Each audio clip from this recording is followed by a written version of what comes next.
Hello, my name is Steve Myres. I grew up here on Whidbey Island. My family was transferred through the Navy in 1959. Grew up on a small farm down here in South Whidbey in the Bayview area. We grew our own beef. We had our own vegetable garden. Mom canned our vegetables. Had chickens. Everything else that you would expect on a farm we had. Spent a lot of time working, playing in the woods.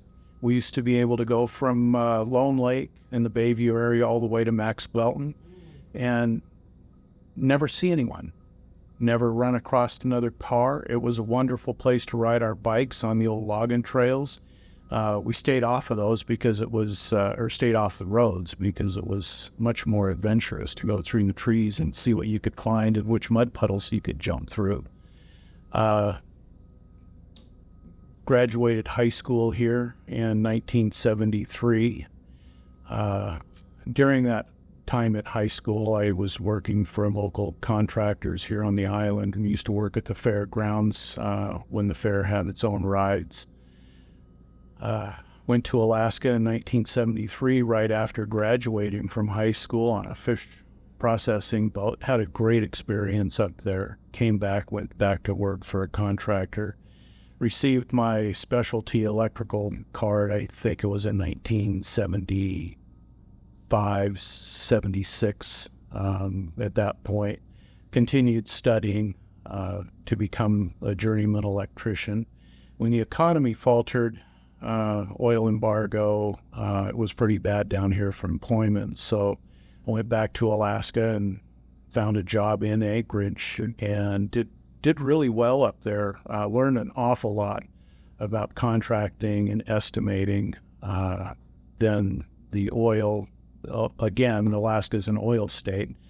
Oil went from $35 a barrel all the way down to $16, and most of the projects that were going on up there closed up. There were 5 banks that failed in Alaska. I came back down here with my son, who was born in Anchorage, and settled on South Whidbey, secured a job with a large electrical firm in Seattle as a journeyman electrician. And within 18 months of having that position, I was moved into the office and made the senior project manager. We had over 300 electricians at the time and 6 project managers. I was the intermediary between the office, the surety companies, and the architects and engineers showing up to virtually every meeting. So the management, the training that I had received in Alaska and through growing up, the self-sufficiency paid off. I was the first senior project manager in their 65-year history that didn't have a college degree, didn't have any formal project management training. So they noticed something that I was able to do and appreciated my hands-on experience. In 1991 or 92, they sold the company to a large firm in Seattle, or in California, and I, being based here, started Sound Electric and continued working. We were a signatory contractor with the IBEW 191. We, as my company grew, worked from Olympia to Blaine, schools, hospitals, Department of Defense projects, Law and Justice Facility in Coopville schools, and Oak Harbor schools down here. My experience led me to believe and gave me the confidence to take on projects that other people wouldn't do. And I wasn't afraid to do it. The work is the work. And experience helped. My management style was a great deal of help in that. When the economy started to falter here, I licensed in Alaska, reconnected with some of the people that I knew in Anchorage and Southeast Alaska, and went back up to work. We worked for Dawson Construction, for Southeast Road Builders. His son Parker's was on the Gold Diggers. Bunch of other contractors up there. We did harbors. ferry terminals, schools, hospitals, swimming pools.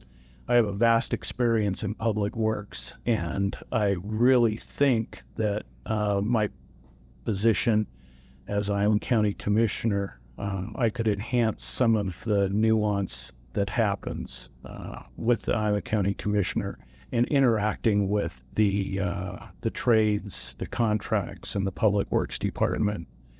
I retired about 6 years ago, semi-retired, I guess, and I work with different community members. If they have questions or concerns, I work with them, trying to resolve some of the issues that they may have. There was quite a community uproar here in Freeland about the roundabouts and being placed down Main Street. And so I did some research for that group, talked to the commissioners, talked to our Public Works Department. That was eventually shut down, and they decided not to move forward with that.